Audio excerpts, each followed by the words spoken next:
The story begins as Cyan recalls the words his father always imparted to him. Dedicate your life to uphold the honor of the family name. Those words had always echoed in Cyan's mind, a constant reminder of his place in the world. What his father meant by them was clear. Cyan's sole purpose was to serve his older brother, to remain at his side like a shadow, without ambition or desire of his own. It was a role Cyan had long accepted, though the weight of it never quite left him. Now, in the chaos of the battlefield, the memory resurfaces. Surrounded by knights in white capes, swords drawn, Cyan crumples to his knees. His shoulders sag under the heavy burden of his thoughts, and his head hangs low, his hair falling over his face, hiding the torment behind his eyes. As several knights closed in around him, the sound of footsteps rang out across the battlefield. An unknown figure appeared, radiating an air of condescension, an arrogance too grand to be witnessed by just anyone.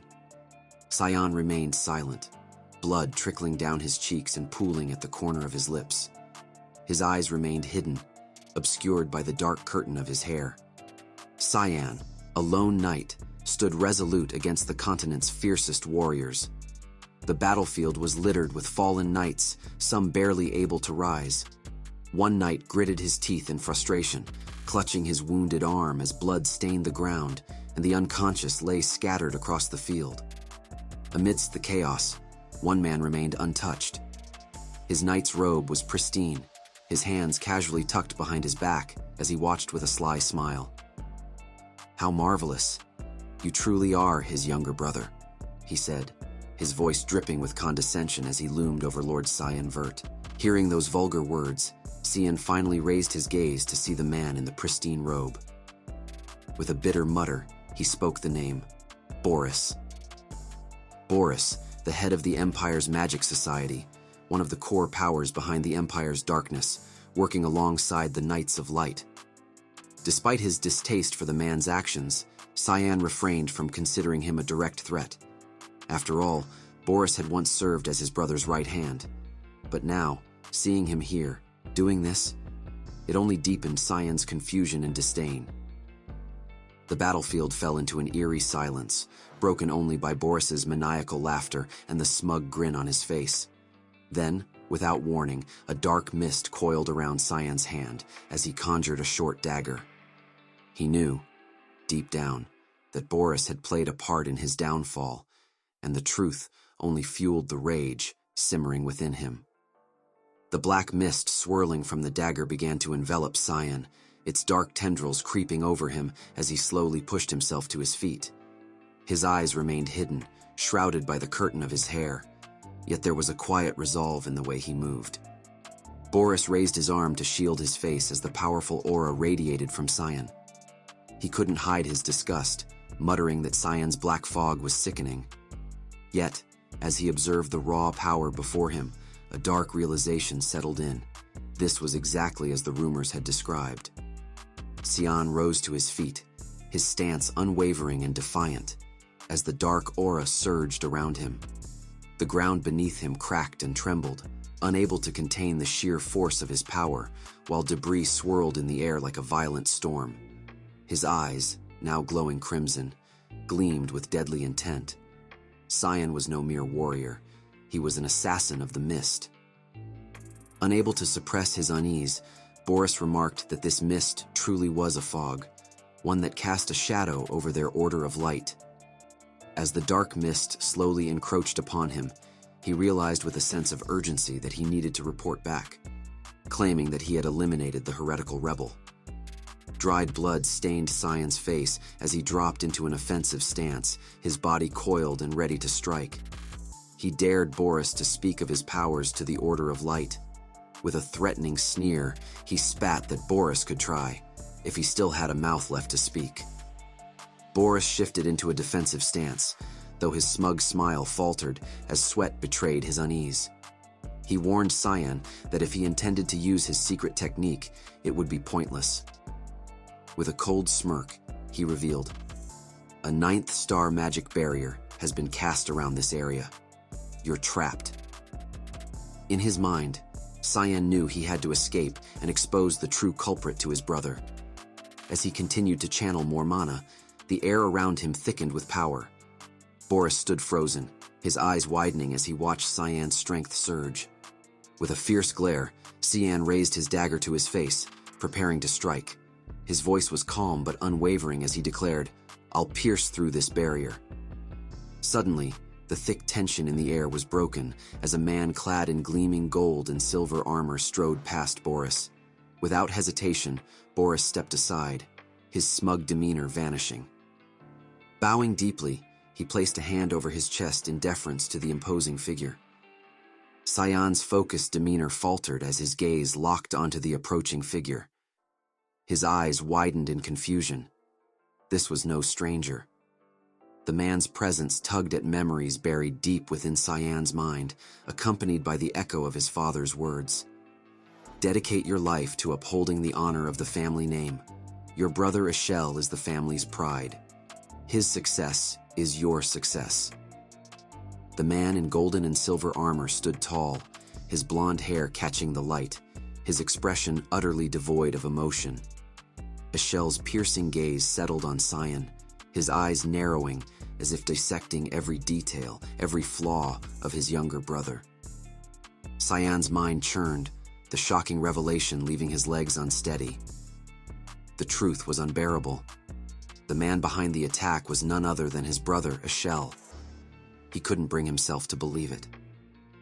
Ashel continued his slow, deliberate approach, his presence towering like a colossus in the radiant golden and silver armor that gleamed with authority.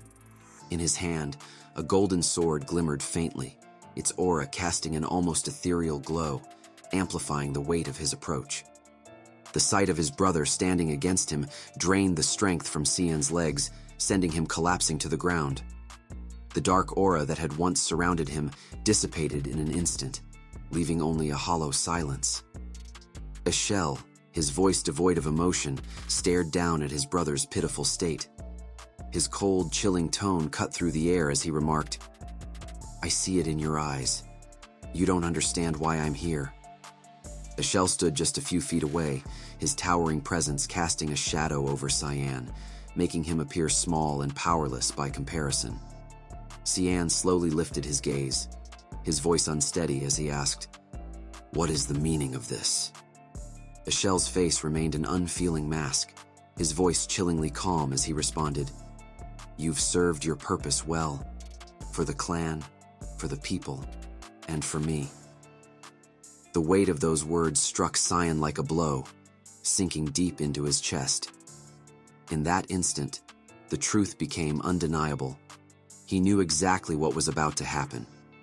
Ashel understood all too well that for decades, Cyan had borne the heavy burden of his duty. Now he had come to relieve Cyan of that weight.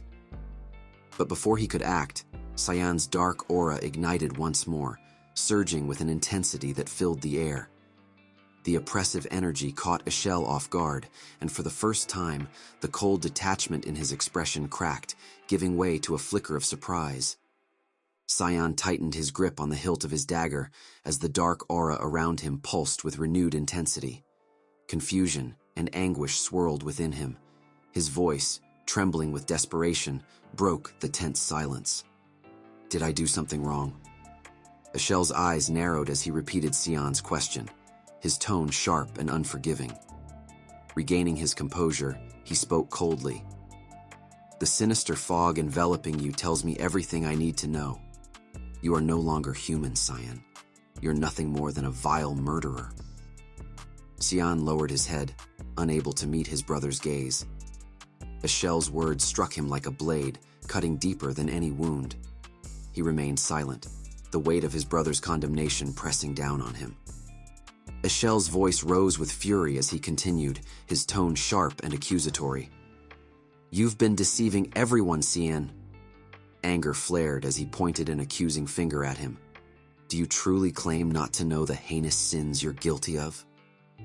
Cyan's expression darkened, his brother's cruel words echoing relentlessly in his mind. Murderer? Heinous crimes? His face twisted in anger, the fury boiling over. "How dare you?" he spat, his voice dripping with venom. The accusation burned deeper as memories surfaced. Someone else had once said something similar, that a life spent serving others was the most futile existence of all. But Cyan had rejected that notion and devoted himself entirely to a shell. Through his sacrifices, he had helped his brother achieve everything: the struggle for the imperial throne, the suppression of the demon army, the war for continental unification, and more. He had stood as a hero, a savior, the sole protector of the continent, all for a shell. To Cyan, he had been everything his brother needed and more. And now, with those bitter accusations ringing in his ears, the question clawed at him. Was it all truly futile? Cyan's fist slammed into the ground with a brutal force, his anger radiating through his entire being. He could feel the earth tremble beneath his strike, but it did nothing to quell the storm inside him. Slowly, he rose to his feet, his body trembling with fury as he realized the cold truth. Ishel was abandoning him. The dark aura that had simmered within him began to ooze from his body, thick and suffocating, swirling around him like a living thing. His rage fueled it, and as the fog grew denser, it became a tangible manifestation of his hurt and betrayal. For 20 years, he had toiled like a servant under a shell, doing everything to ensure his brother's success, believing that his efforts were for the greater good. Now, that same brother stood before him as his enemy. Blood began to pool at Cyan's feet, trickling down from wounds he hadn't even noticed. But he didn't care. His body, torn and broken, was nothing. He had decided he would give everything he had, even if it meant destroying a shell in the process. The crimson mist erupted from him, engulfing the entire area in a sea of red. The sky above seemed to bleed as the fog painted it with the color of fury.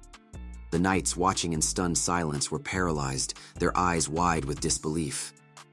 They couldn't fathom that Cyan still had this much power left in him, as if the very essence of his being was a force they could no longer control. It was impossible. No human could wield such power, the knights thought bitterly. The hero, the man he once admired, was now trying to kill his own younger brother out of sheer fear. His voice rang out in a harsh, accusing tone as he asked, "Aren't you ashamed of yourself, Ishel?" The words struck deep, and Ishel's face contorted with fury. Veins popped along his temples, a visible sign of his growing rage. Without warning, Cyan launched himself forward with astonishing speed, a blur of motion as he relentlessly assaulted his brother. Ishel fought back, desperately swinging his sword in an attempt to deflect each strike. But Cyan wasn't looking for a battle of endurance.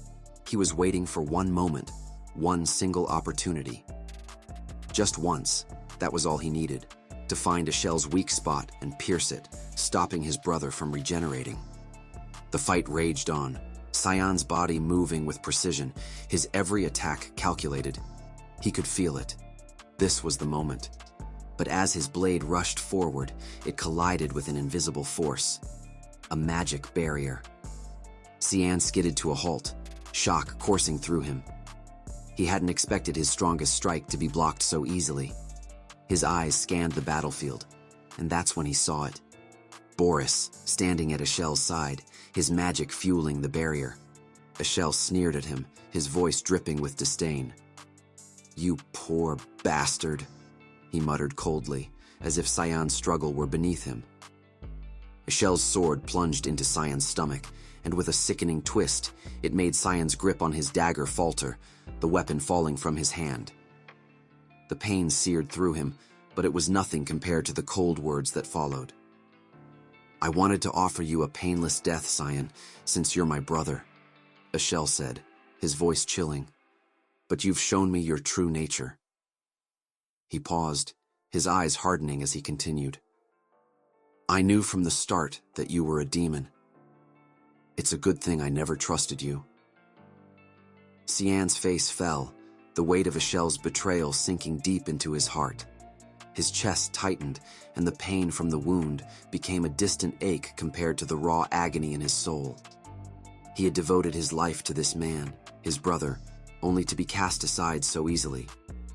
With a callous sneer, Ishel kicked Cyan aside, twisting the sword deeper to remove it from his body. The movement was cruelly deliberate, and Cyan collapsed to the ground, his blood pooling beneath him. Ashel turned away without a second glance, leaving Cyan broken and bleeding, alone in the silence of his betrayal. As Cyan lay there, blood pooling around him, he couldn't help but reflect on how foolish his life had been. The years spent in servitude, the endless sacrifices for a brother who now cast him aside. It all seemed so pointless. His mind grew fuzzy, and as darkness crept in, he called himself stupid for ever believing in Ashel. But then, a surge of adrenaline shot through him. With what little strength he had left, Cyan pushed himself to his feet, his body trembling with pain, but his resolve hardening. He chased after Ashel's retreating figure, driven by a final, desperate instinct.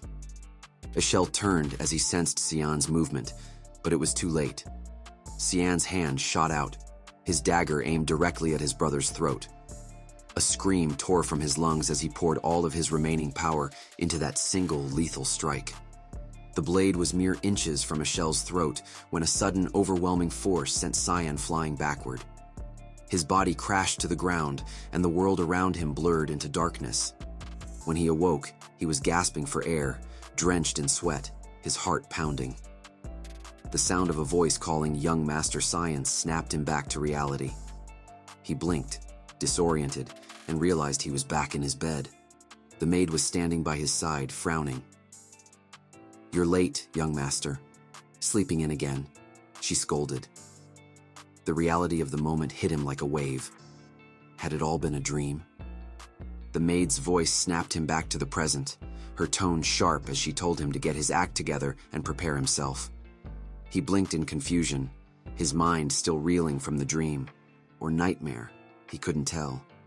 When he looked up, he was startled to see Emily standing before him. "What are you doing here?" Cyan asked, his voice betraying his surprise. Emily seemed just as taken aback, her eyes wide. But then, a realization struck him like a sudden jolt. It had been 20 years since he last saw her, yet she hadn't changed at all. She still looked the same, as though no time had passed.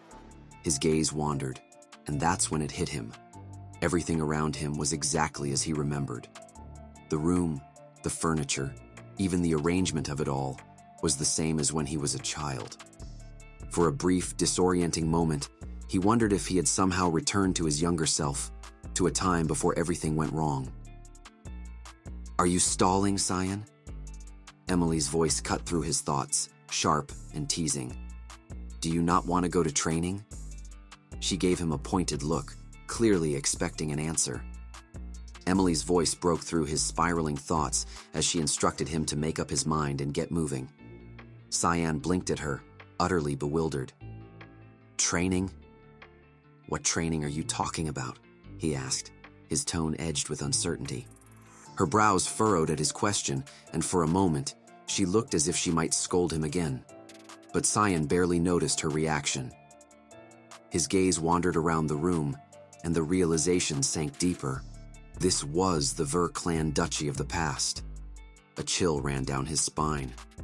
Was this what people meant when they said your life flashes before your eyes before death? Was he reliving a fragment of his memories in his final moments? The scene around him began to stir long-buried recollections. It was 27 years ago, during the Foundation year 985, on March 1st. That year marked the annual dual training session held by the duchy, a significant event that gathered attention from the entire household.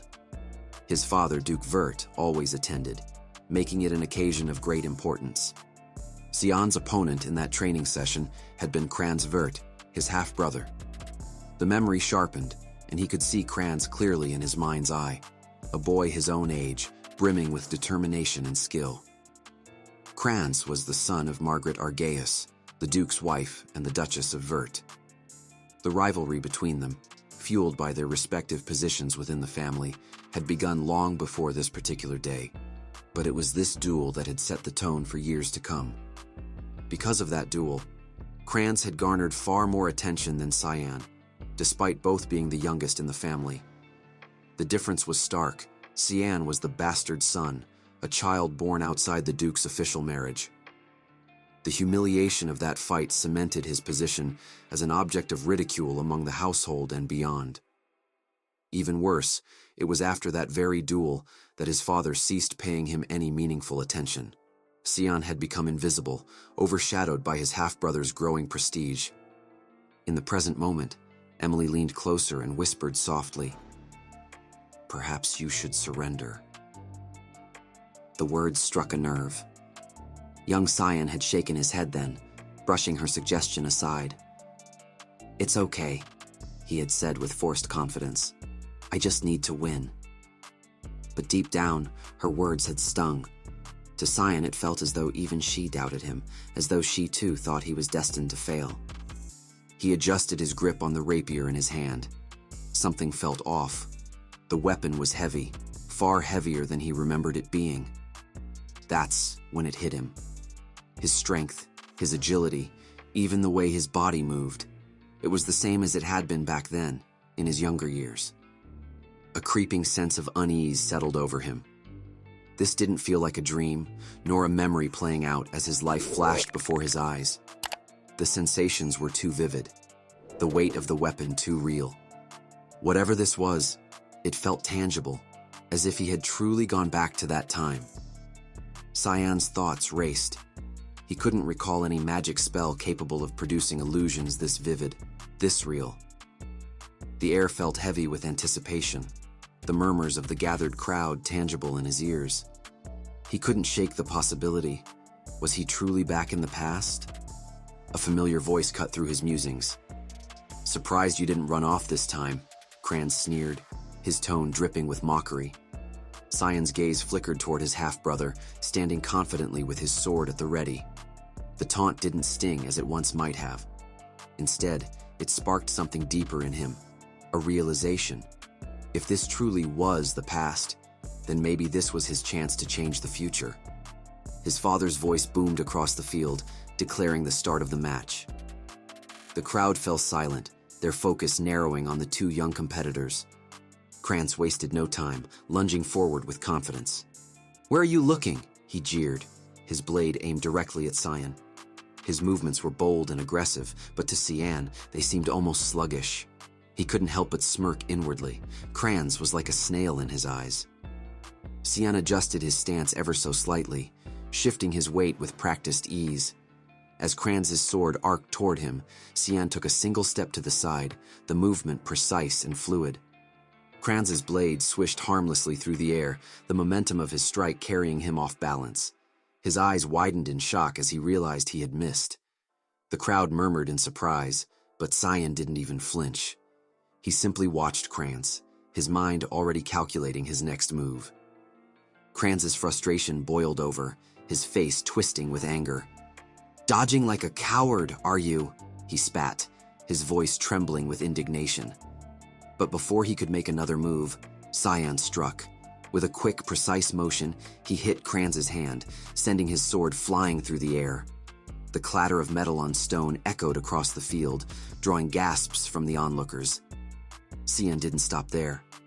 He followed up with a swift kick to Kranz's shin, the force of the blow sending his half-brother crumpling to the ground. Kranz groaned in pain, clutching his knees and writhing on the dirt. His mother's panicked voice broke through the tension. "Kranz!" she cried, her worry palpable as she leaned forward in alarm. Cyan's gaze remained cold and unyielding as he watched the scene unfold. His thoughts raced, his grip tightening on the hilt of his rapier. Now, he thought, if I put my sword to his throat, the duel is over. It would be the simple and honorable thing to do. But something held him back. His chest burned with old memories, raw and unforgotten. He recalled the years of torment Kranz had inflicted on him, how his half-brother's cruel bullying had been a daily ordeal, a twisted form of amusement that extended even into their academy days. Cyan's resolve hardened. No, this isn't enough, he thought bitterly. If I don't break him here and now, he'll never stop. His eyes darkened as he raised his blade, determination surging through him. I'll make sure he never dares to humiliate me again. Cyan had resolved that in this life, he would carve his own path, free from the shadows of others. His determination had been made clear in the duel's outcome. Across the field, Kranz lay trembling, his face streaked with tears, his pride shattered along with his composure. The verdict was undeniable. Kranz had lost. Shortly after, the Duke summoned Cyan to his study, even clearing his schedule for the meeting. This unexpected gesture left Cyan curious. Was my victory really that significant? He wondered. A high-ranking knight named Jurkin, one of the Duke's personal retainers, was tasked with escorting him. As they made their way through the grand halls of the Vert estate, Cyan encountered Margaret Argaeus, Kranz's mother. Her face was stormy, her frustration palpable. It seemed she had just come from a heated discussion with the Duke about her son's humiliating defeat. Cyan couldn't resist. A sly grin tugged at his lips as he approached her. "Lady Margaret," he said, feigning innocence, "is Kranz all right?" Her fury flared instantly. She turned on him, her voice sharp and cutting. "How dare you ask me that?" she snapped, her tone venomous. "After the disgraceful way you humiliated your brother, you've got the audacity to ask if he's all right?" As Cyan walked away, Margaret Argaeus's voice followed him, sharp and venomous. "Thick-skinned, aren't you?" she sneered, brushing past him. "But I suppose that's just how duels are." Her words carried a deliberate sting, each syllable dripping with disdain. Then she muttered, loud enough for him to hear, "This is why bastards shouldn't be treated like legitimate children." Cyan paused mid-step, his back stiffening. Margaret wasn't done. With a devilish grin, she added, "Like mother, like son. Your mother was nothing more than a dirty whore, after all." The insult burned in his ears, but before he could respond, she twisted the knife further. "You should be out on the streets, begging for scraps, not standing here daring to act as though you belong. You should have known better than to put up a fight. You should have been grateful." Cyan turned slowly, his gaze locking onto hers with a cold, murderous intensity. She had crossed a line that couldn't be uncrossed. His crimson eyes glowed faintly, a grim expression settling on his face as dark thoughts swirled in his mind. For a fleeting moment, Cyan weighed the idea of silencing Margaret's vile tongue permanently. He knew precisely how to make her suffer, slowly, meticulously, ensuring every ounce of pain was felt. The thought alone brought a chilling calm to his storming mind. Instead, he tilted his head, his voice sharp and mocking as he asked, "Are you aware that I'll be attending the academy with Kranz, Duchess?" Margaret's eyes narrowed. "And what of it?" she snapped, her tone laced with suspicion. Cyan's smile was anything but kind. "I'm sure you'd want your precious son to graduate intact, with all his limbs, perhaps? Or maybe you're not as concerned about him as you claim. Is that it, Duchess?" Her fury erupted like a firestorm. "You vulgar piece of filth!" she spat, raising her hand to slap him. Before her palm could connect, a strong arm intercepted the blow. Jurkin, the high-class knight escorting Cyan, stepped in with an unwavering expression. "My apologies, Duchess," he said firmly, lowering her hand with calculated restraint. "The Duke has called for young Master Cyan urgently. We mustn't delay." Margaret's face twisted with rage, but she said nothing. The Duke's orders were absolute. Cyan peeked from behind Jurkin's imposing figure, a sly grin curling his lips. He was being shielded by one of the most steadfast knights in the duchy, a man who wouldn't bow even to the Duke's wife.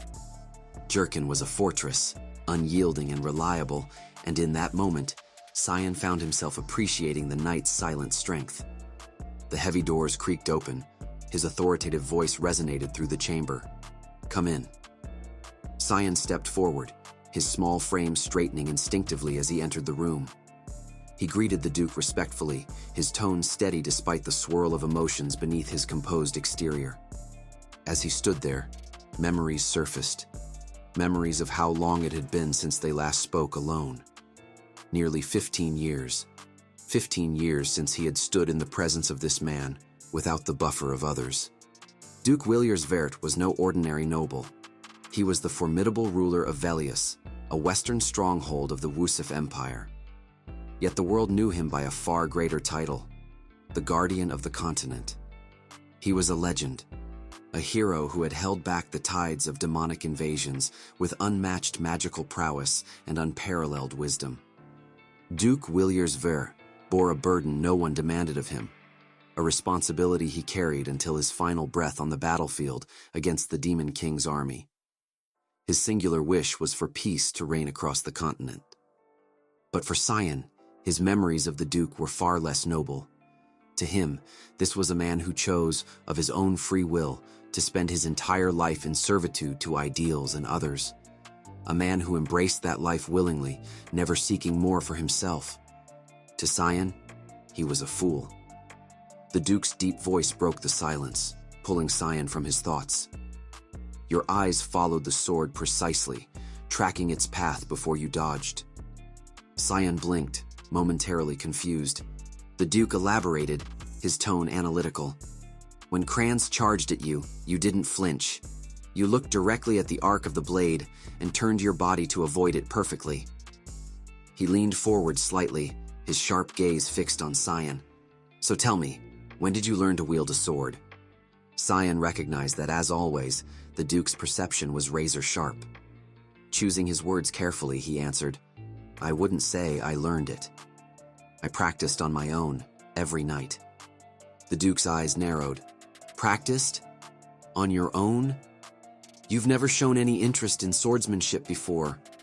Why hide such remarkable skill? Heat crept into Cyan's cheeks. I didn't want to draw attention to myself, he admitted, though the excuse felt flimsy under the Duke's intense scrutiny. The Duke tilted his head slightly, unconvinced. An odd claim, considering you went all out to take down Kranz in that duel.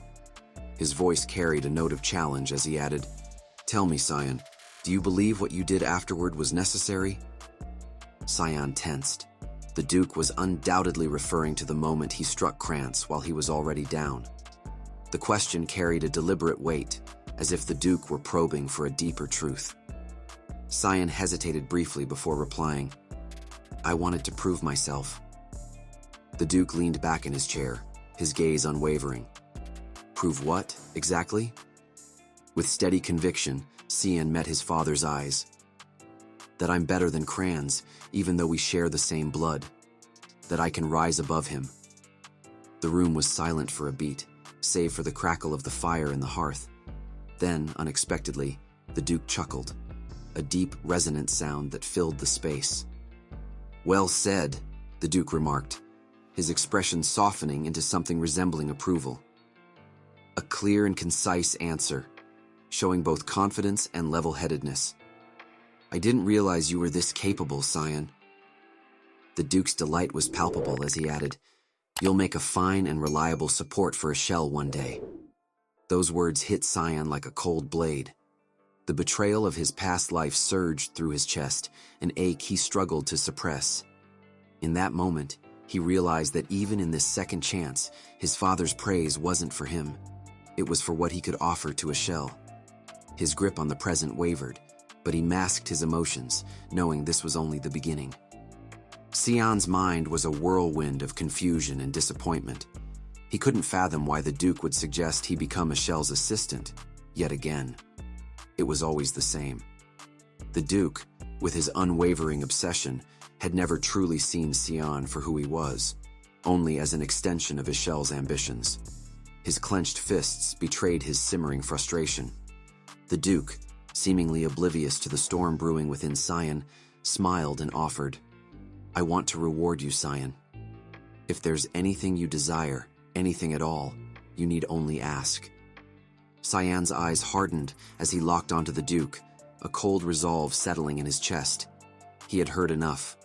Everything a shell had worked for, everything he had strived to build, Cyan would tear it all down. I want to go to the battlefront, he declared, his voice steady but filled with an unmistakable intensity. A few moments later, Emily entered the room. Upon hearing Cyan's request, her face drained of color, her shock evident. You want to go to the battlefront? She repeated, her voice trembling slightly. Cyan met her gaze, his expression resolute. Nothing is certain yet. Emily's concern deepened as she pressed further.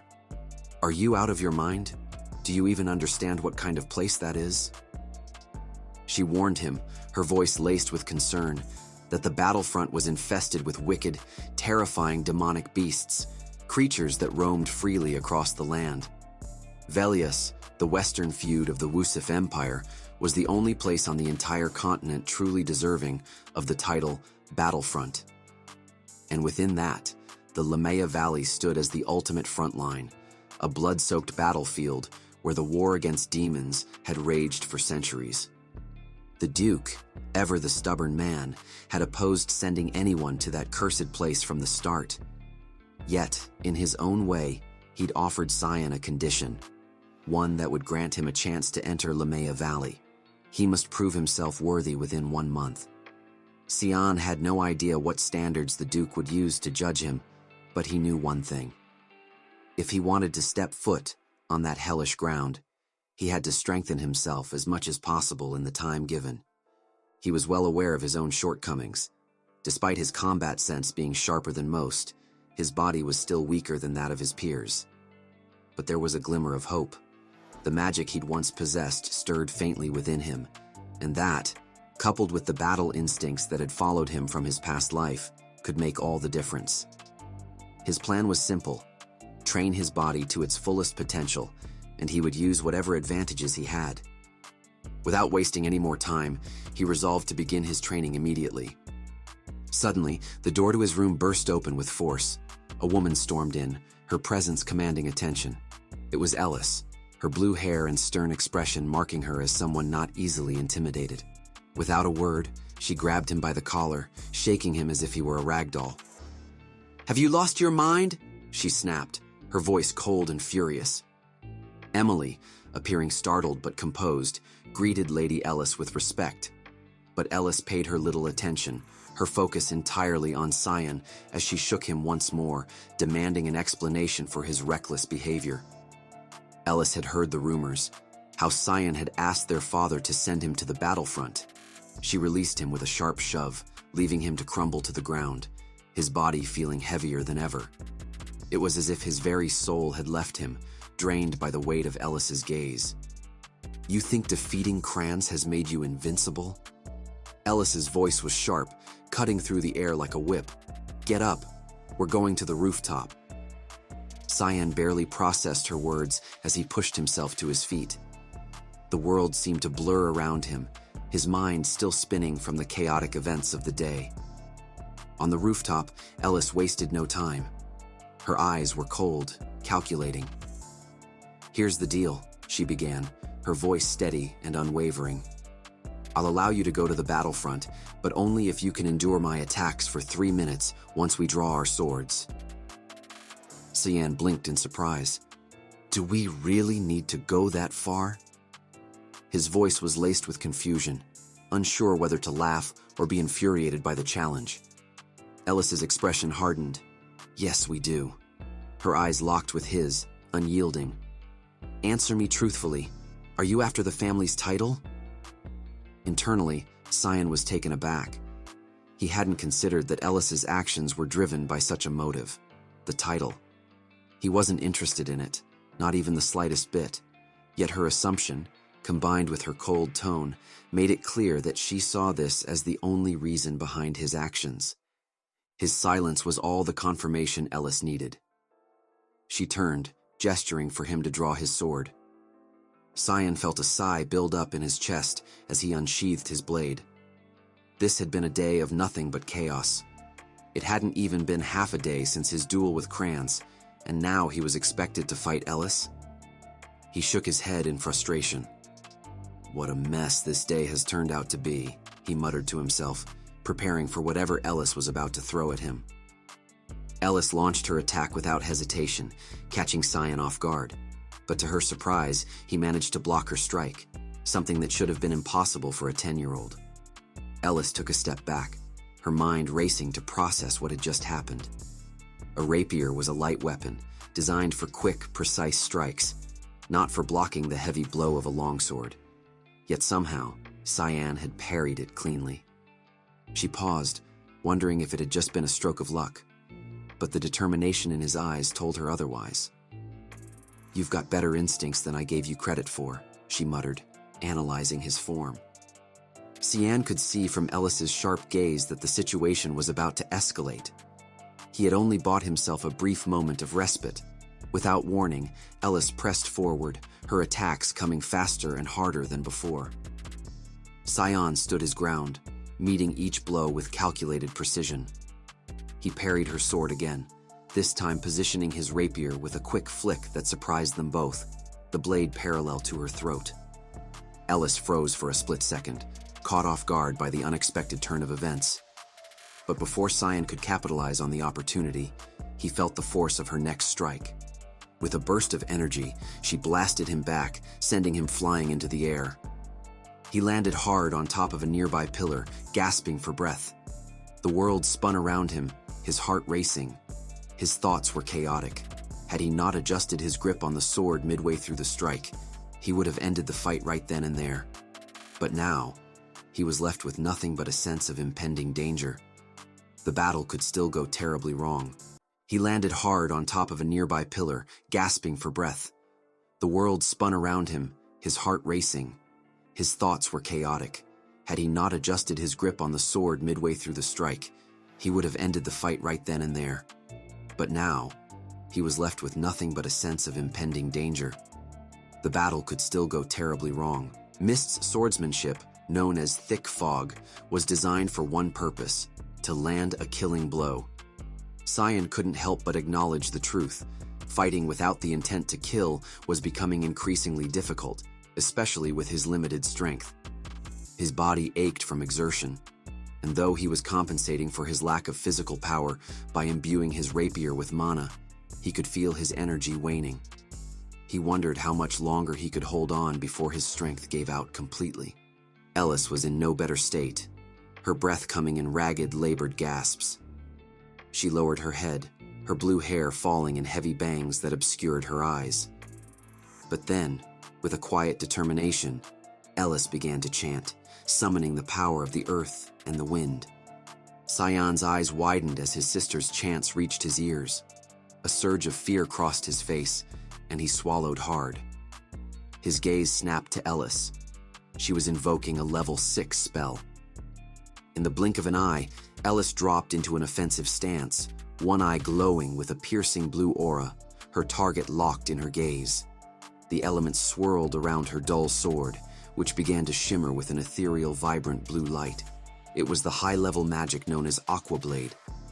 The sight of the magical blade only intensified Cyan's sense of looming doom. A wry, almost nervous expression crossed his face as he realized this was meant to be a test.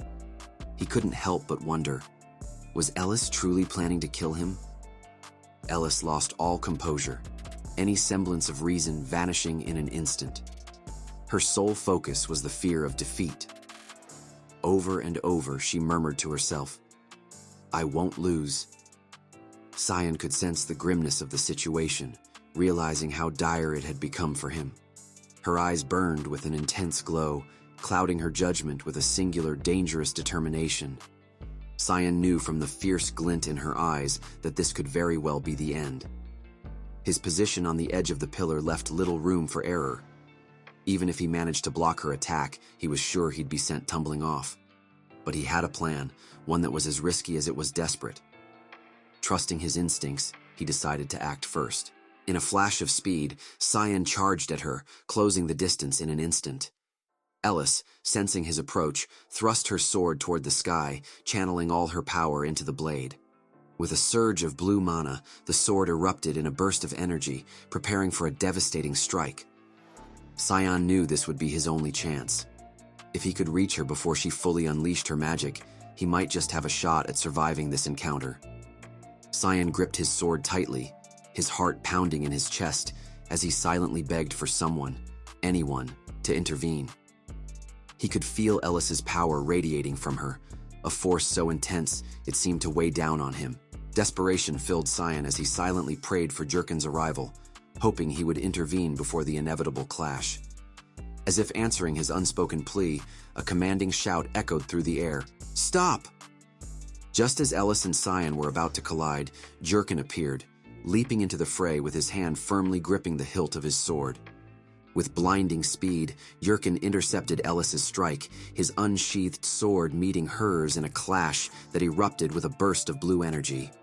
The air quaked as shock waves rippled outward, the sharp ring of metal against metal echoing through the field. Despite the explosive collision, Jurkin stood unmoved, his stance unyielding like a fortress.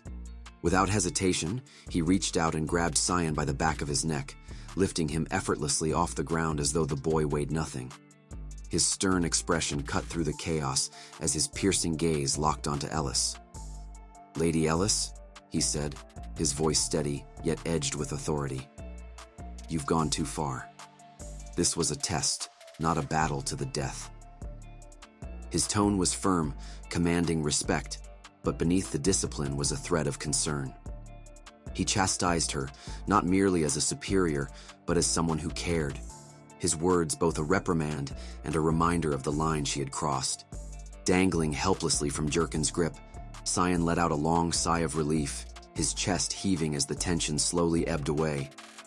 His mind raced, replaying the nerve-wracking moments when he had doubted whether Jurkin would ever arrive.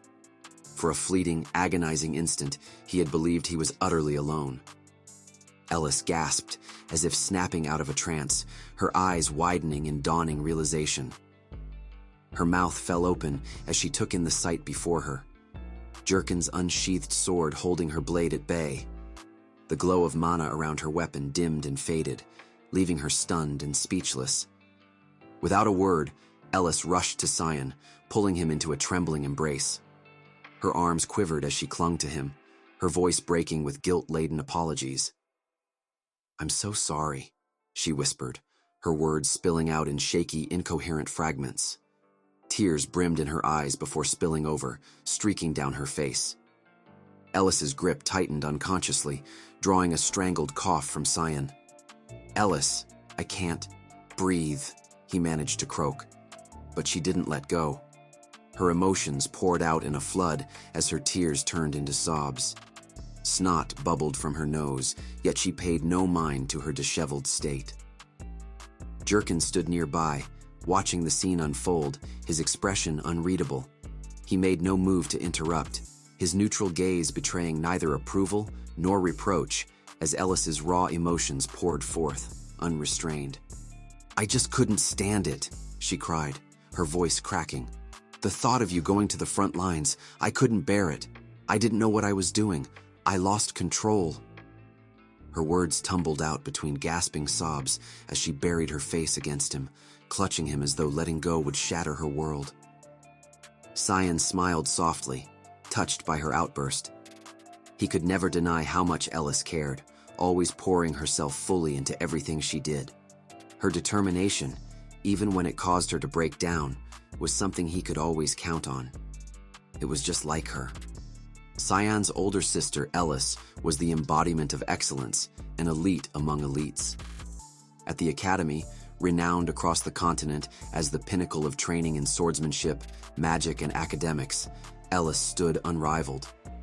Among the most talented students, she reigned as an unmatched S-class prodigy, excelling effortlessly in every discipline. But Ellis's brilliance wasn't limited to her skills. Her beauty was as striking as her talent, earning her the title Godchild. Her long, flowing blue hair, partially braided, framed a face of flawless elegance, and her smile, radiant and warm, could brighten an entire room, leaving those around her captivated. From a young age, she was rigorously trained in the art of swordsmanship, and it was no surprise that many hailed her as the future guardian of the continent, alongside her older brother, Vert. Yet, despite her immense potential, her future took a tragic turn. Not long after she joined the Order of Light, she was gravely injured, keeled, as they called it, leaving her unable to fulfill her promising role. As Cyan held her in his arms, he felt a surge of emotion, the weight of missing her pressing down on him. His hug was tight, almost desperate, and it seemed to catch Ellis's attention. In that moment, he silently vowed to protect her this time, to ensure she never had to face the same fate again. Ellis, sensing the intensity of his embrace, pulled back slightly, her focus shifting. She glanced at Yurkin, her brow furrowing with confusion. "Are you the Duke's guardian knight?" she asked, surprised. "But the Duke just left for the war." Jurkin nodded, his expression serious yet gentle. "Yes, Lady Ellis. I've been given orders to protect the young master for the time being," he explained, though there was a hint of secrecy in his tone. "I cannot reveal everything, as I'm carrying out these orders in secret." Ever since he left the Duke's office, Cyan had felt a subtle presence following him. It nagged at him. Had Jurkin always been there, or had he just started trailing him? Cyan wondered why his father would have asked Jurkin to follow him in secret. The thought lingered in his mind, but it was quickly overshadowed by a wave of grogginess that overtook him without warning. Before Cyan could react, Ellis caught him just as he began to stumble, his eyelids growing heavy with exhaustion. She smiled softly, her voice gentle yet teasing. "You're still such a little kid, Cyan," she said, her tone laced with affection. The chaotic clash between siblings came to an end, giving way to a tranquil night. The cool evening air settled around them, carrying a sense of calm, while the stars above sparkled brilliantly, as if bearing silent witness to their reconciliation. The next morning, Ellis departed for the academy once more. Her visit had been brief, a fleeting stop to see their father before her graduation. Yet, in that short time, Cyan was reminded of how much he missed her presence. The emptiness she left behind only deepened his resolve. Alone in his study room, Cyan dropped to the floor and began his push-ups, his small body trembling with each repetition. For 2 weeks, he had thrown himself into rigorous strength training, determined to grow stronger. He knew he had to build himself up if he ever hoped to protect Ellis. But progress came slowly, agonizingly so. His arms burned, his chest ached, and after 10 push-ups, his strength gave out. Panting heavily, he collapsed onto the floor, frustration gnawing at him like a relentless beast. No matter how hard he pushed himself, it felt as though he'd hit an unyielding wall, unable to break through. Before his regression, Cyan had been confident in his physical strength. His body had been strong, well-defined and resilient. But now, everything felt different. His frailty, a stark reminder of how far he had to go. Silent tears streamed down his face as he wished for a fleeting moment that he could return to the past and reclaim his former self. This time, he knew he needed a new approach, a solution that would propel him beyond his current limits. As his thoughts churned, a sudden knock at the door pulled him from his reverie. He wiped his face quickly and turned toward the sound. Standing in the doorway was Emily, his maid, holding a package in her hands. Cyan rose to his feet and smiled warmly at the young maid. The package he had requested had arrived. Emily stood in the doorway, her face twisted in mild disgust as she pinched her nose with her fingers. "I hope you're happy with this," she muttered under her breath. In her hand was a small bottle, its contents unmistakable: hellhound's blood. The stench was overpowering, an odor so foul it lingered in the air, clinging to everything around it. Cyan had taken advantage of Ellis's guilt over their sparring match, asking her to send the bottle as a favor. Hellhound's blood was a rare substance, only found in the treacherous Lamia Valley. But Cyan had learned that it had also made its way into the black market, though most people avoided it. The blood of demon beasts was notoriously vile, reeking with a nauseating odor and causing a fierce, burning sensation in the mouth. With a grim expression, Cyan unscrewed the lid of the bottle. As he poured the thick, dark red liquid into a white bowl, bubbles began to form at the surface, adding to the already revolting sight. The smell intensified, filling the room with an almost suffocating stench. To most, this substance was considered a poison, deadly, and volatile. What most people didn't know was that the blood of demonic beasts had the power to permanently enhance both physical and magical abilities when consumed. Though many dismissed it as a mere myth, Cyan knew better. In his previous life, he had witnessed the effects firsthand. His features darkened as he gazed at the bowl in his hands, and a sinister smile crept across his face. The knowledge of its power gave him a sense of grim satisfaction. Behind him, Emily stood, still pinching her nose in disgust, her face twisted in disbelief. "Are you really going to drink that, young master?" she wondered aloud, her voice tinged with both concern and revulsion. Cyan turned to her, his expression unwavering.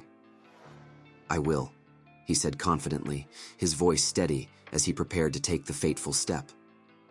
Cyan reassured Emily with a calm glance, telling her not to worry as he brought the hellhound's blood to his lips. He thought to himself that if he could stomach her cooking, he could endure this foul liquid. He remembered the first dish she ever made for him, supposed to be mushroom soup. The sight of it had almost stopped his heart, and after the first spoonful, he was certain he'd never taste anything worse. Yet, compared to that, hellhound's blood wasn't so bad. In fact, he found it almost tolerable.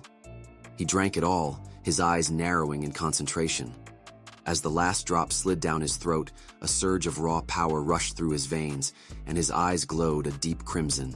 A sense of strength, unlike anything he'd felt before, spread through his body. He wiped the blood from his mouth, the strange new energy pulsing within him. Emily watched him from behind, her brow furrowed in disgust as she took in the scene, unable to mask her distaste for what she had just witnessed. The energy surged within him, radiating outward as every muscle and vein hummed with newfound strength. "That's good," he murmured, his voice calm and steady, despite the intensity of the sensation coursing through him. He rose to his feet, feeling the power rush through his body, a dark crimson aura swirling around him. His eyes burned with a fierce determination as he turned toward Emily. "I'm going out for a walk," he said, his gaze unwavering and resolute. Cyan wanted to test if the hellhound's blood had truly increased his strength. He stepped outside, the crisp air of the duchy filling his lungs as he made his way toward a familiar mountain overlooking the land. It had been a while since he last visited this place. For the past 2 weeks, he'd been waiting for this moment, when Yurkin was away and the usual reports were absent. It was his time to be alone, to gather his thoughts and explore. As Cyan trudged along the muddy roads of the mountain, his thoughts drifted to another matter entirely. He recalled a memory from his previous life.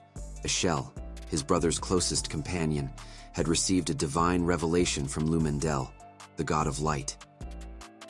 The message spoke of an ancient temple hidden deep in the backwoods of Velius. The temple's entrance was said to lie somewhere nearby, though its exact location had eluded all who searched for it. Cyan continued walking, his eyes scanning the land, searching for any clue that might lead him to it. At first, he hadn't believed the story. It had sounded like just another grand tale, another myth to add to the endless stories of gods and legends. But as he focused his senses, something shifted. He crouched down, placing a hand on the ground, and felt it. There was something here. A faint but unmistakable concentration of mana flowing through the earth beneath his fingers. In that moment, Cyan knew it was real. The entrance was close. And though he knew that in this life his brother had yet to receive the revelation, he couldn't help but feel a surge of anticipation. Cyan's expression darkened, a twisted smile spreading across his face as the whites of his teeth gleamed. His hand extended forward, and dark crimson mana surged from his fingers, swirling in the air like a living shadow. In this life, only he knew the secret hidden within the divine revelation, and that knowledge filled him with a sense of dark triumph. As his palm made contact with the ground, his aura intensified. The earth beneath his hand trembled and cracked, crumbling away as a path began to form before him. His eyes gleamed with a sinister light as he imagined how Ashel would never, in his wildest dreams, suspect what Cyan was truly plotting. Not yet, anyway. A low, ominous rumble reverberated through the air, growing louder as the earth itself began to split. With a final, violent crack, the ground shattered, revealing an underground passage, long forgotten and hidden for centuries. As Cyan descended into the dark passage, a strange sensation washed over him. The air felt heavier, thicker than he remembered, as though the energy of the place had grown more potent since the last time he'd been here. Every step made his pulse quicken, a subtle reminder that this was no ordinary place. Hands tucked casually into his pockets, Cyan's gaze wandered the dimly lit path, his mind drifting to his past life before the regression. This was an ancient temple, once devoted to Lumendel, the god of light, a sacred site now shrouded in mystery and nearly forgotten by time. Its history was a somber one. Centuries ago, during the devastating Demon War, the temple had been destroyed, its legacy erased in the chaos. The conflict left scars too deep to mend, burying not just the temple, but the memories of its divine purpose beneath layers of time and ash. As Cyan descended the long, narrow steps, his eyes caught a peculiar golden light emanating from the shrine ahead. The glow pierced through the oppressive darkness, illuminating the pathway and casting soft, flickering shadows on the ancient stone walls. His expression remained neutral, but inwardly, his thoughts churned. Who would have imagined that such a sacred site could lie hidden in the mountains right behind the castle? The realization that it had always been in his own backyard, in the secluded backwoods, was almost laughable. As he approached the radiating golden light, his gaze settled on the weapon resting within the shrine. It seemed to pulse with an ethereal brilliance, as though alive, commanding reverence with its presence. The weapon appeared less like an object and more like the temple's rightful master, a relic infused with divine power, waiting patiently for its chosen wielder. Cyan's thoughts wandered through the annals of history. It was the year 999 SC, before the dawn of the Foundation era, on a fateful August 12th, when humanity achieved its greatest victory, driving the Demon King's formidable army out of Velius. The odds had been insurmountable. The Demon King's forces, far superior in strength and strategy, seemed invincible. Yet, against all expectations, humanity prevailed. The turning point had come with the discovery of ancient relics known as the gods' weaponry. These sacred artifacts imbued their wielders with divine power, enabling them to defy the impossible. Of all the legendary relics, none was more revered than Duran Dark, the holy sword blessed by Lumendel, the god of light. This blade of celestial brilliance had become a symbol of humanity's triumph, a weapon of divine justice that cleaved through darkness and despair. But for Cyan, the sword's legacy was a bitter one. In his past life, it wasn't a symbol of salvation, but the instrument of his downfall. Wielded by a shell with righteous fervor, Duran Dark had brought his life to an end, humiliating, pitiful, and final. The memory of its gleaming edge haunted him even now, fueling his determination to rewrite the course of destiny. Cyan couldn't shake the thought that Duran Dark might somehow be tied to his inexplicable regression. The idea gnawed at him, an uneasy mix of curiosity and lingering bitterness. Unable to resist, he extended a hand toward the sword. His fingers brushed against its hilt, and as he had expected, nothing happened. No divine resonance, no surge of power. Just cold, unyielding metal. Disappointment twisted into frustration, and his irritation flared. In a petty act of defiance, Cyan kicked the tip of the blade, his voice laced with biting sarcasm as he muttered, "Holy sword, my ass." The encounter had soured his mood entirely. Whatever secrets the sword held, they seemed unwilling to reveal themselves to him.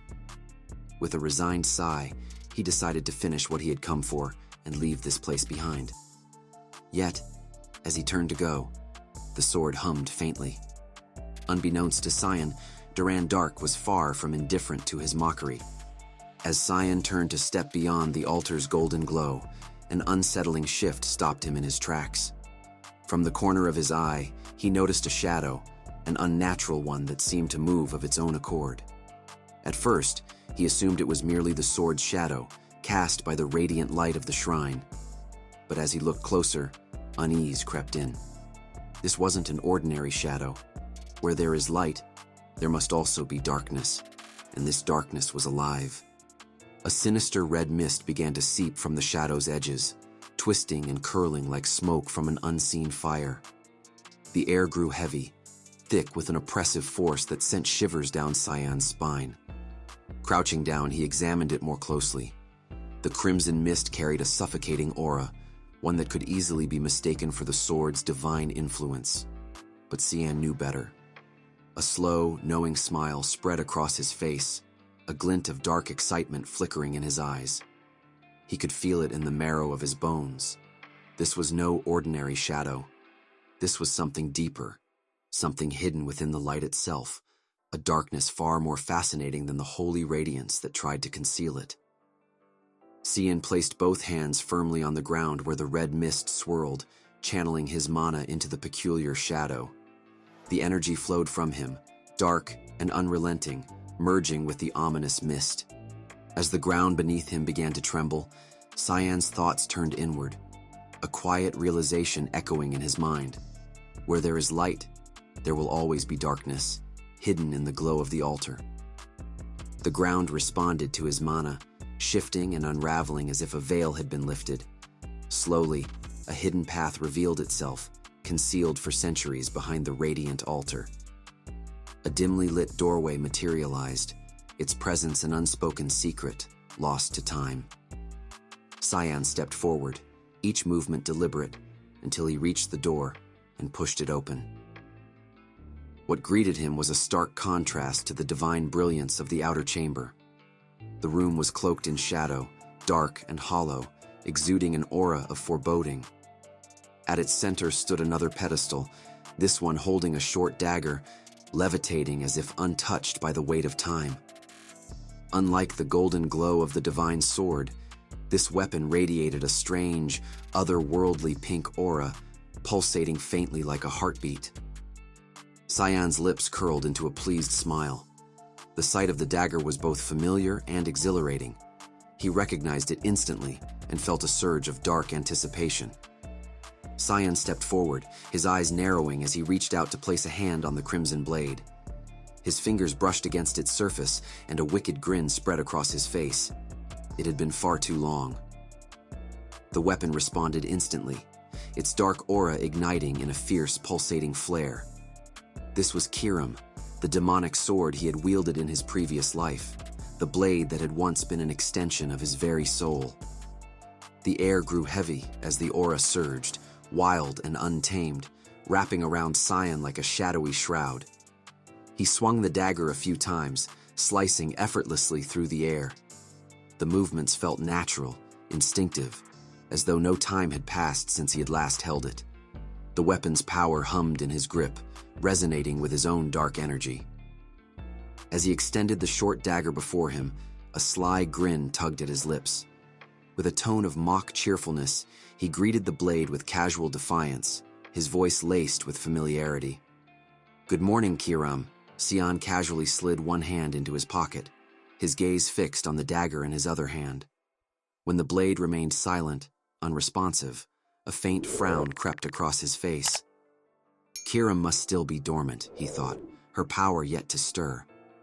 Tilting his head slightly, he considered his options before gripping the hilt tighter. With a deliberate motion, he began to swing the dagger through the air, each arc more forceful than the last, as if the sheer intensity might rouse her from her slumber.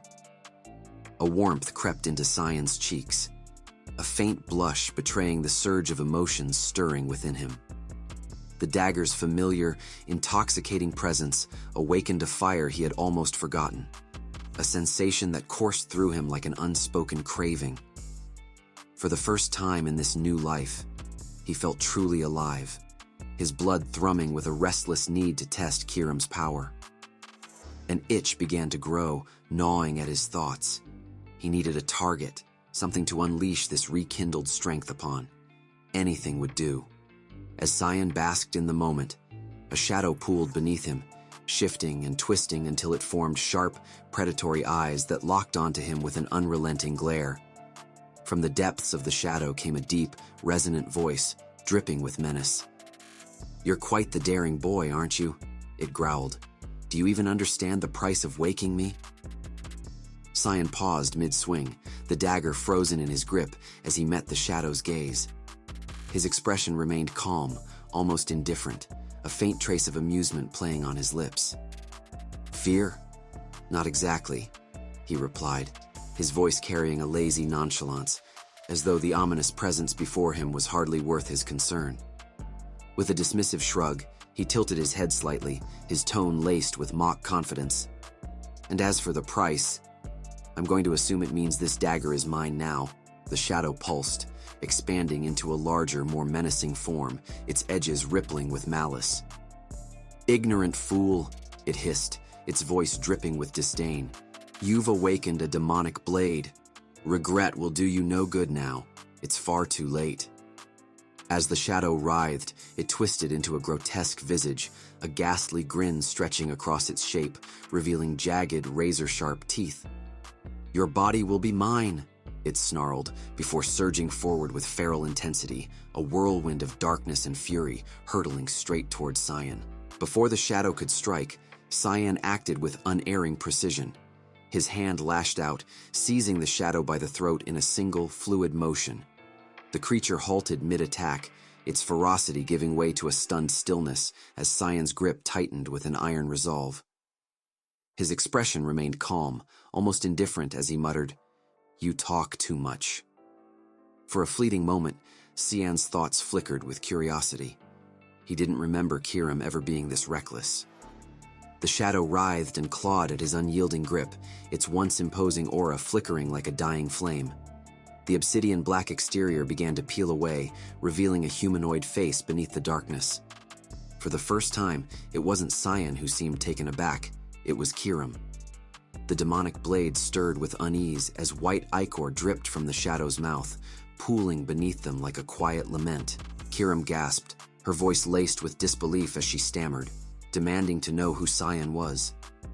Her expression twisted with confusion, her sharp eyes darting to his hand still firmly clasped around her throat. "How can you touch me?"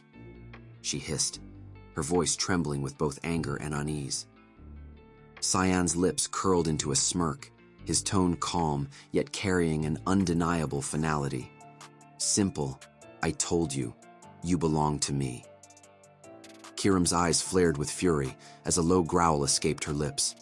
Her nails extended into vicious razor-sharp claws, glinting like deadly blades.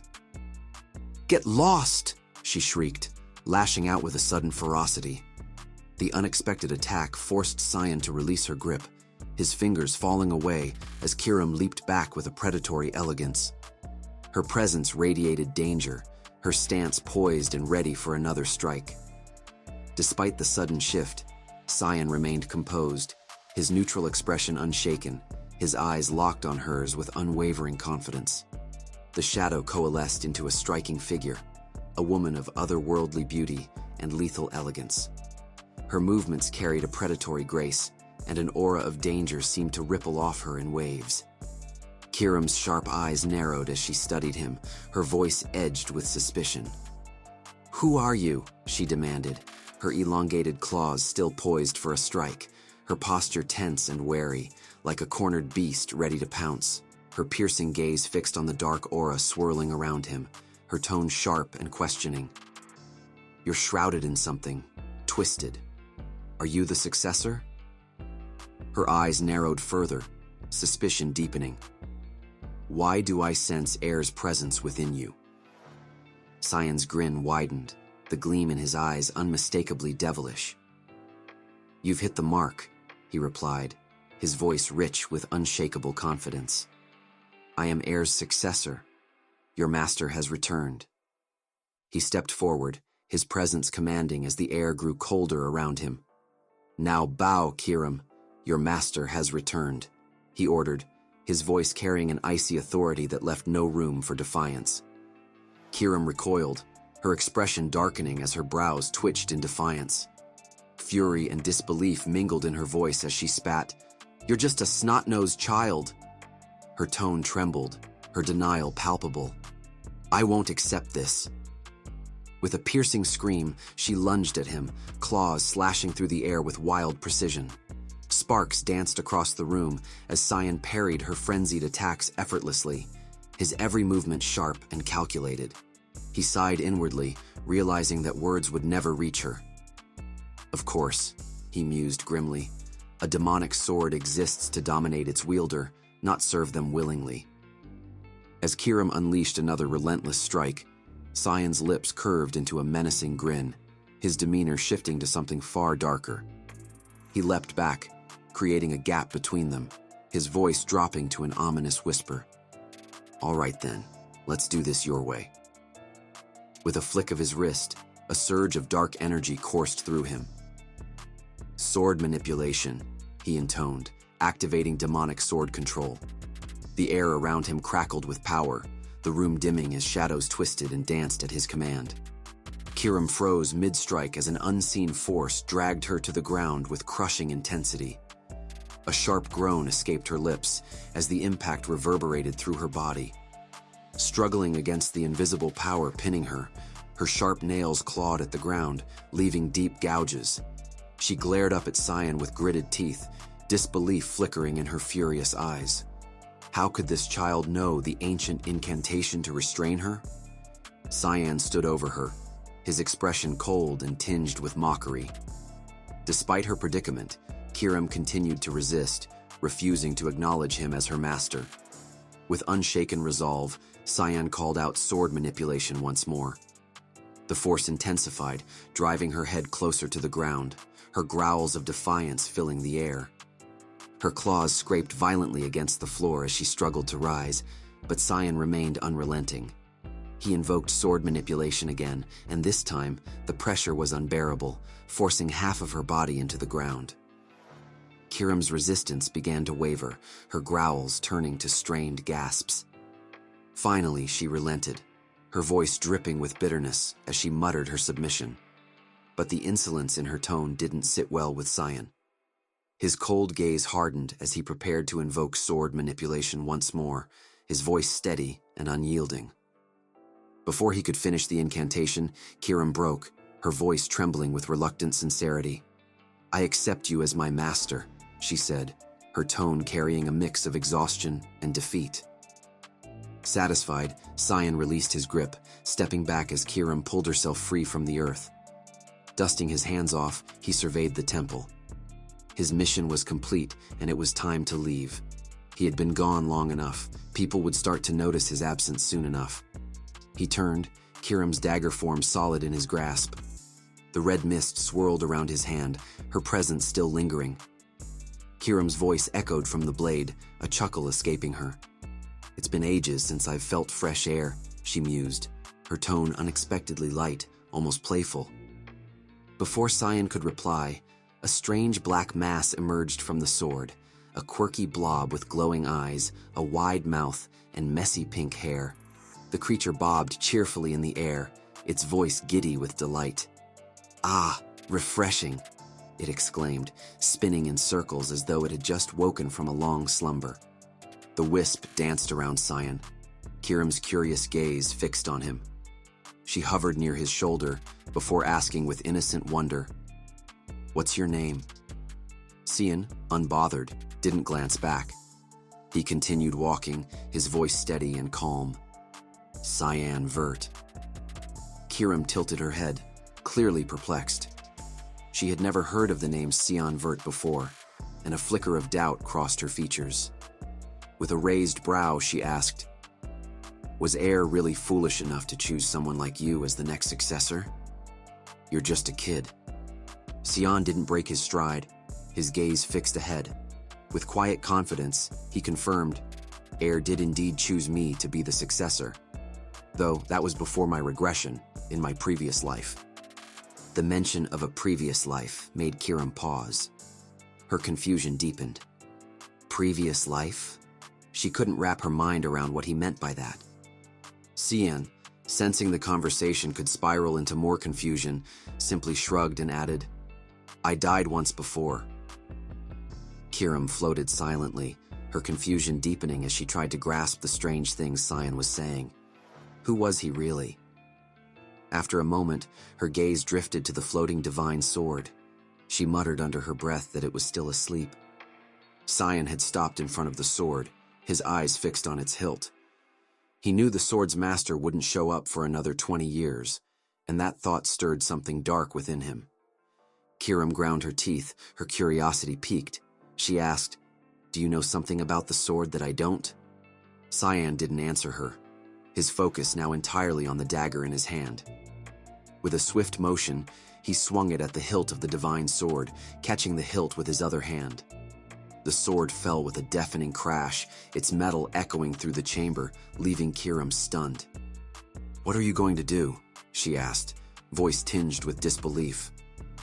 A maniacal grin spread across Cyan's face as he looked down at the broken piece of the holy sword in his hand. He knew that holding on to even a fragment of the divine sword would make things far more interesting for him down the line. The rhythmic clatter of the carriage wheels echoed through the silent countryside, each turn slicing through the stillness like a pulse in the veins of the earth. The road curved away from the towering spires of the Duke's castle, stretching toward distant lands scarred by the murmur of impending war. Yet, the scene before him seemed calm, the kind of calm that only heightened the quiet anticipation in the air, an unspoken tension that clung like the subtle scent of rain just before a storm. The carriage rolled to a stop with a groaning creak, the wheels sinking softly into the earth. A whispering breeze stirred the dust, and from behind the wooden door stepped a figure, his polished armor glinting faintly in the pale dawn light. Cyan Vert emerged, his movements deliberate and composed like the noble he should be, his rapier at his side, a weapon, not a mere ornament, ready for the challenges ahead. This was the day. Time had slipped by too swiftly. Pulling him toward this moment, he strode forward, his gaze settling on the figures gathered in the barren landscape before him. At the forefront, his father stood, Duke Williers Vert, a man forged from the unyielding bedrock of duty and tradition to protect the front lines. Cyan's greeting was as formal as expected from the son of nobility, his posture straight, rigid, every inch as unyielding as the armor he wore.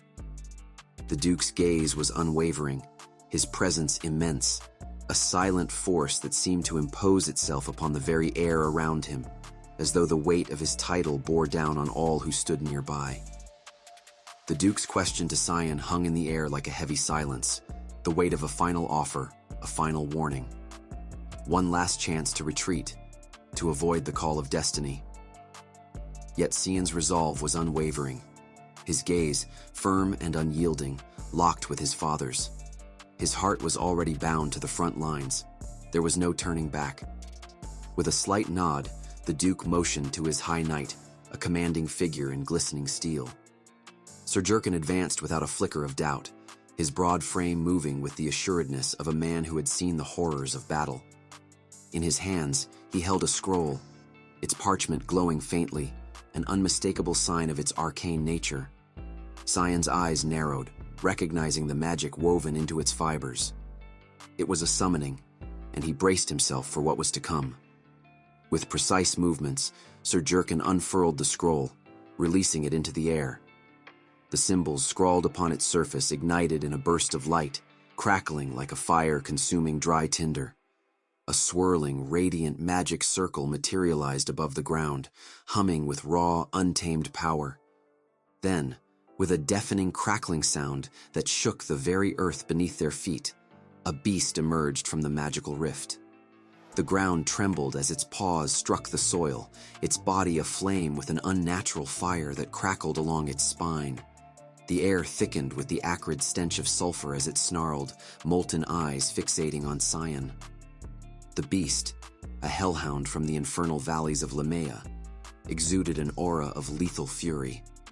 Though classified as a low-level demon, its sheer aggression and fiery might made it a formidable adversary. The creature's mane blazed in the wind, its body radiating searing heat, and it was all too clear. This was no ordinary summon. Cyan's rapier gleamed in the morning light, its sleek blade cutting through the still air as he drew it with effortless precision. His gaze hardened, his body instinctively shifting into a battle-ready stance. There was no second guessing. He understood the weight of the moment. His father had not summoned this creature for show. This was a test. Every detail, from the ancient sigils etched onto the scroll to the fiery hellhound that now loomed before him, spoke of meticulous planning. His father and the knights had carefully set the stage, ensuring this trial would not be won easily. Only the unyielding forces of fire, steel, and sheer will would carry him forward. As the hellhound advanced, flames dancing from its back, Cyan drew in a deep, steadying breath. The heat from the beast's fiery presence pressed in on him, but he remained poised. The battle was not waiting, it was already upon him. Around him, the ducal knights tightened their grips on their swords, their muscles tensing in silent readiness. The air was thick with anticipation. Cyan understood the silent warning. Should this trial falter, the knights would not hesitate to intervene. His father stood behind them, arms crossed and eyes fixed on the scene, his presence commanding and unwavering. The message was clear. In his world, a warrior's words carried weight, but only through action could they prove their worth. To stand among the front lines, Cyan would have to conquer this trial. No exceptions, no shortcuts. Jurkin stood silently, the weight of the past few days pressing down on him. His gaze was distant, a hard edge to his thoughts, as memories of Cyan preparing for the trial resurfaced. His fingers brushed over the worn appearance of his sword's scabbard, the scars on its surface a testament to a recent violent battle. Only 3 days ago, Cyan had come to him with an unexpected request, one that lingered in Jurkin's mind like an unshakable shadow. At that moment, Jurkin had been caught off guard, unable to fully comprehend the urgency behind Cyan's words. The young man had explained that time was running out. The Duke's trial was fast approaching, and there could be no more waiting. Cyan was not one to idle away the hours, striking at empty air with his sword. He wanted something more, something real, something practical, a sparring session. Jurkin had hesitated, his unease growing as the request sank in. He had tried to suggest Kranz, his half-brother, as a more suitable opponent. Someone closer to Cyan's age, someone who might engage him more freely. But Cyan had dismissed the suggestion, his eyes filled with a quiet disappointment as he noted how Kranz always seemed to avoid him, disappearing the moment their paths crossed. It had become clear to Jurkin in that instant, there would be no easy way out of this situation. With the trial looming on the horizon and Cyan's unwavering resolve, Jurkin was left with no option but to face the request head-on. In the end, Jurkin gave his agreement, and Cyan's face softened with a rare expression of satisfaction. However, Jurkin was resolute in his conditions. He would engage only with his scabbard, using the sheathed sword to move through the air with practiced grace. His focus, he declared, would be solely on defense, daring Cyan to strike with everything he had. Cyan gave a silent nod, his hand steady as he drew his rapier, prepared for the challenge. But just as the duel was about to begin, something unsettling occurred. Cyan's eyes flickered an eerie red, and his voice cut through the tension, sharp and commanding. He gave a singular, unnerving instruction. Jurkin was to keep silent about the events that would unfold here, especially from his father, the Duke. There was no room for negotiation in his tone. This was an order, not a request. Jurkin stood still, his silence betraying the confusion and unease that began to settle within him. In an instant, Cyan surged forward with unmatched speed. The sharp ring of steel meeting steel echoed through the air as his rapier slammed into Jurkin's scabbard, sending a shockwave of force rippling through Jurkin's arm. The sudden impact left his muscles protesting in agony, as though the very force of the strike was too much to bear. How could such power come from a child barely 10 years old? But Cyan showed no mercy. Before Jurkin could even regain his balance, Cyan was already gone, a blur of motion darting to the side with unnatural grace. Jurkin's gaze snapped to the right, but Cyan had vanished as swiftly as he had appeared. A shift in the air above him made his instincts flare. Without warning, Cyan was descending from above, already poised to strike again. Jurkin's pulse quickened, confusion flooding his mind. When had the boy even moved? There was no time to think. Jurkin's body moved on instinct, pivoting just in time to intercept the next devastating blow. The sharp hiss of the rapier slicing through the air was followed by a resounding clash as it met his scabbard. Cyan's assault was unrelenting, each strike faster than the last, like a storm crashing against Jurken's defenses. He fought to hold his ground, his teeth gritted in determination, but Cyan's fury showed no signs of abating. The rhythm of their battle shifted suddenly. Cyan, sensing an opportunity, launched himself into another strike, aiming high with precise intent. Jurken, ever alert, anticipated the move and raised his scabbard just in time to intercept the blow. The clash between their weapons reverberated through the air, the force of it sending a shockwave that seemed to rattle the very earth beneath their feet. Cyan landed heavily, his chest rising and falling with the strain of the intense session. Though the skirmish had ended, he couldn't deny the gap that still remained between him and Jurken's skill. With a weary but respectful nod, he acknowledged his opponent's superior technique. He offered a quiet gesture of thanks, his voice carrying the weight of both admiration and exhaustion. Jurken, gasping for breath, stood in awe of his young lord's progress. Over the years, he had witnessed Cyan's growth. But this was different. Gone were the days when the boy had been a fragile, untrained youth, fumbling with a blade. Now, standing before him, Cyan's swordplay was a display of precision and skill that left Jurken in quiet admiration. Cyan, equally winded, responded with nothing more than a soft, almost innocent smile. As Jurken reflected on the spar, a surge of pride swelled within him. The battle had been a clear reflection of Cyan's transformation. No longer the naive and frail nobleman he once was, Cyan now stood as a seasoned fighter, resolute and self-assured. At that moment, Jurken had no doubt. Cyan was ready for whatever challenges lay ahead, his confidence unwavering. Meanwhile, the hellhound, consumed by fury, continued to snarl menacingly, its molten breath crackling with anger. But Cyan stood unmoved. Without hesitation, he fell into a defensive stance, his mind sharp and focused, anticipating the beast's every move. The hellhound, seething with rage, lunged forward, teeth bared for a devastating strike. Yet Cyan was quicker. In one fluid motion, his rapier met the creature's attack, the clash of steel echoing in the air. The hellhound, its hunger unrelenting, snapped its jaws wide, aiming to tear into Cyan's flesh. But Cyan was prepared. With cold precision, he slashed across the hellhound's right eye, a flawless strike that left the beast reeling. The creature staggered back, blinded and disoriented, its snarls growing frantic. Unable to regain its focus, the hellhound barreled forward in one last reckless charge. But it collided with a nearby boulder, its momentum propelling it into the ground, a heap of fur, fire, and fury. Cyan stood unmoving, his posture unwavering and triumphant.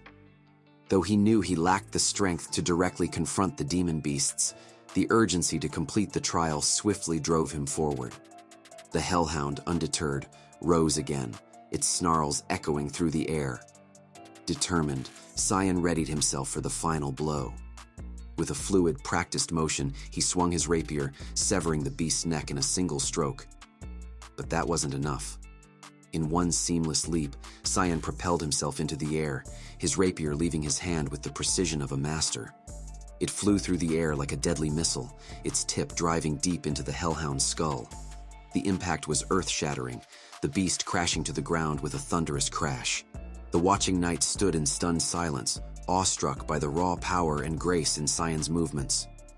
A cold shiver rippled down their spines, the weight of his skill hanging heavy in the air. In the stillness that followed, Cyan's father, the Duke, could not contain the proud smile that curled at the corners of his mouth.